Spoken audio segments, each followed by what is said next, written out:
さあさあ、待ちに待ったぜ。ハズブロマーベルレジェンドマキシマムシリーズからソーの紹介。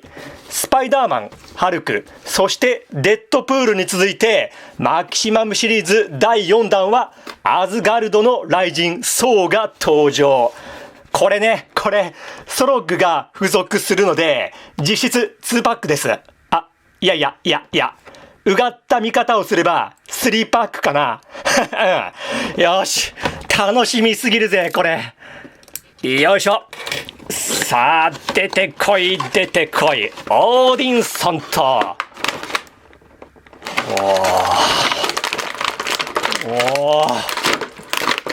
やっば、かっこいい。よし、ではね、中身の方を全て取り出していく。はい、取り出しまして。いやー、これはやばい。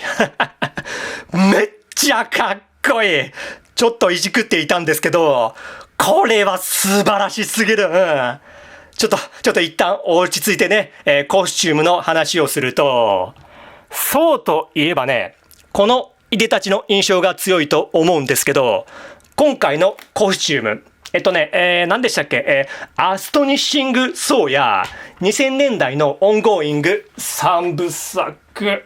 よいしょ、こちら。これはアシェットから刊行されたやつになるんですけど、これだとタイトル、ソー・リボーンになっているんですけど、元々のタイトルは、ソー・帰還だったかな。まあそれはそれとして、フィギュアの頭部の造形を見るにつけ、この層に近いか。ページをめくると、これ。角張った輪郭とか、これによく似てますもんね。いや、もう一度言わせてくれ。これね、本当にかっこいい。頭部を近くで見てみましょう。最初は落ち着いて通常顔。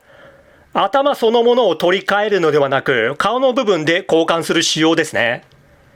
角張った輪郭と離れ気味の目、膨れた口元に張り出した顎など、いかにもアメリカンコミックキャラという感じが出ている。ただ、先のコミックで言えば、描いているのは確かフランスの方でしたっけね。造形とプリントで伝わる溢れんばかりの荘厳さと威厳、そして品格。何回も言いますけど、素晴らしい。こちらは片方の口角が上がったにやり顔。そうに笑顔の印象は薄いですけど、よくできていますよ。個人的にはね、これより食いしばり顔が欲しかったかな。そいでもってこちらは叫び顔。これがさらにいい。目がつり上がっており、各部シワが深く造形され、迫力があるものになっている。いやね、このフィギュアね、ほんと語彙力失う。ハルクやスーパーヴィランやコズミックビーイング級のキャラと戦わせるのにもってこいのフェイスパーツ。それほど迫力があるものとなっていると思いますよ。上半身、これは完全に心臓形でしょう。胴体にある丸い4つの装飾、これは別パーツ。ショルダーストラップも別パーツ。ベルトは腰巻きと一体、その腰巻きは別パーツ。革の質感の再現度の高い造形と塗装になっている。腕のチェーンメールもいい感じ。マントは布製でワイヤーが仕込まれていて表情付けも自由自在。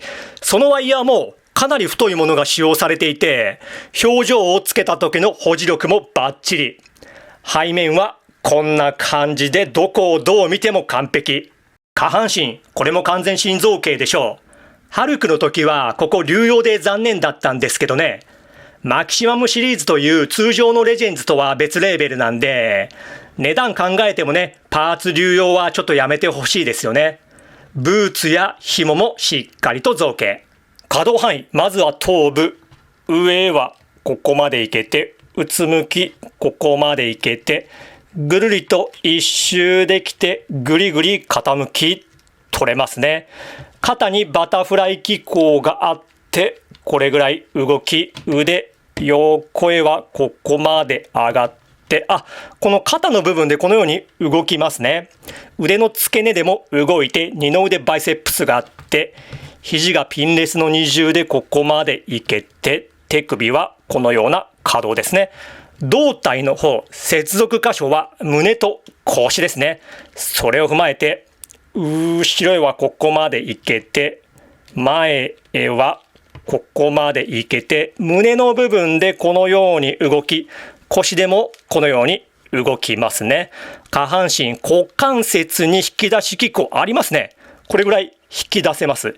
引き出した状態で、前へはここまでいけて、後ろへはここまでいけて、股割りここまでできて、ももにロール、膝がピンレスの二重でここまでで、ブーツでの可動ありませんね。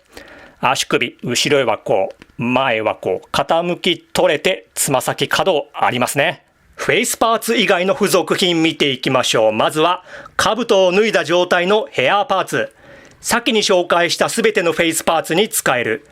この状態だとニヤリ顔がちょっと映えるか？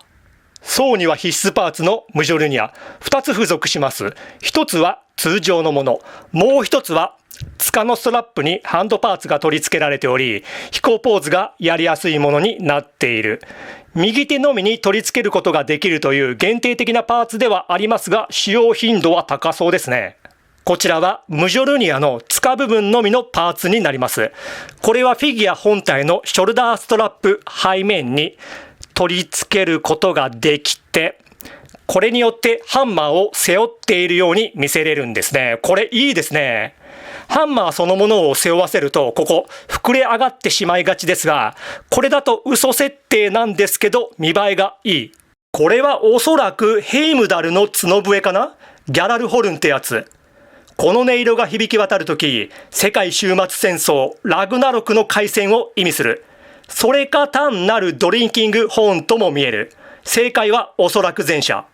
稲妻のエフェクトパーツが形違いで一つずつ、かなり柔らかめの素材。マーベルレジェンドエフェクトパーツあるあるで、どうやって取り付けていいかわからん。さあ、お待たせしました。めっちゃ可愛い。今商品の目玉と言っていいでしょう。ロキにカエルにされたソウのカエル、通称スロッグ。ソロッグとも言うか？これ単なるおまけかと思いきや、がっつり作り込まれていて、造形もさることながらね、成型色と塗装との塗り分けがすごい。兜やマント、リストバンドやレガース等、各部細かいところまでいろんな色が使われていて、本当に素晴らしい仕上がりになっている。今商品ね、このスロッグとソウの実質2パックかと思いきやね、ロッグになった人物ってソウ以外にもう一人いて、ざっくり言うとね、最初、ソウがカエルにされ、カエルの姿のまま人間界へやってきたとき、手助けしてくれたカエルがいるんですね。そのカエルもかつてはサイモンという名前の人間で、なんやかんやでそのサイモン、ムジョルニアのかけらを持ち上げ、雷神の力を得て、このようなソウの見た目になるんですね。で、その後、動物で構成されたチーム、ペットアベンジャーズを結成するんですけど、その時のスロッグの中の人はサイモンというわけ。なので、めっちゃ暴論ぶちかませば、今商品は、ソウとスロッグ、そして2代目スロッグの3パックという論も成り立つ。そして最後にハンドパーツは、握り手が左右分とハンマーの持ち手が左右分。ではサイズ比較、いつものやつですね。フィギュアツ、仮面ライダー真骨頂新1号と、マーベルレジェンド、アイアンスパイダーマンコミックバージョン。では次に、同じくマキシマムシリーズのハルクとスパイダーマンを並べてみましょう。いいですね。やっぱソウはこれくらい大きくないと。次に、ヒゲソウこと2代目ソウのエリック・マスターソンと並べてみよう。今回のソウ、こちらの旧素体よりほんの少しだけ大きくなってますね。そういえば、こちらの頭部、こっちに取り付けることできるんですかね。ちょっとやってみよう。多分無理でしょう。いけましたね。これ、すげ替え可能です。いや、なんでつくねん、これ。まあ、これはこれでかっこいいですね。うん。これね、決して無理したわけではなく、非常にスムーズに取り付けれましたよ。では、サンダーストライクエリック・マスターソンと並べてみよう。この素体だと結構身長差あるんですね。こちらも頭部のすげ替えが可能でしたね。これはちょっとバランス悪いか。では、別バージョンのオーディンソンと並べてみよう。こちらは、確かね、コミコン限定の5パック版のやつだったかな。こちらの頭部もすげ替えが可能でしたね。この層激渋になりましたよ。アレスとベータレイビル。アレスまだ現役でいけるかな。逆にベータレイビルがちょっと厳しくなってきたか。では、パパであるオーディンと並べてみよう。今回の層ね、結構大きめなんですけど、ここはさすが父ちゃん貫禄勝ちといったところ。アメイジング山口の層と並べるとこんな感じ。アメ山の層、かなりマッシブなんですけど、身長的にはマーベルレジェンドの方が大きいですね。それぞれの良さがあってどっちもかっこいい。ではスロッグの方は、ペットアベンジャーズつながりで、キティプライドに付属したロッキード、ファルコンに付属したレッドウィング、並べてみるとこんな感じで、その他にペットアベンジャーズの主要メンバーは、ロックジョーという名のワンコ、ヘアーボールという名のニャンコ、ミズライオンという名のオスワンコ、そしてザブーという名のサーベルタイガー。今言った中でマーベルレジェンド化されてないのはヘアーボールだけか？猫。ヘアーボールまだレジェンド化されてないですよね。あったか？いや、ないよな。それらを入手しやすいうちに購入しておいた方がいいのは重々承知なんですがね。いかんせん万年懐に寒風吹きすさんでいるんでね。頑張ろう。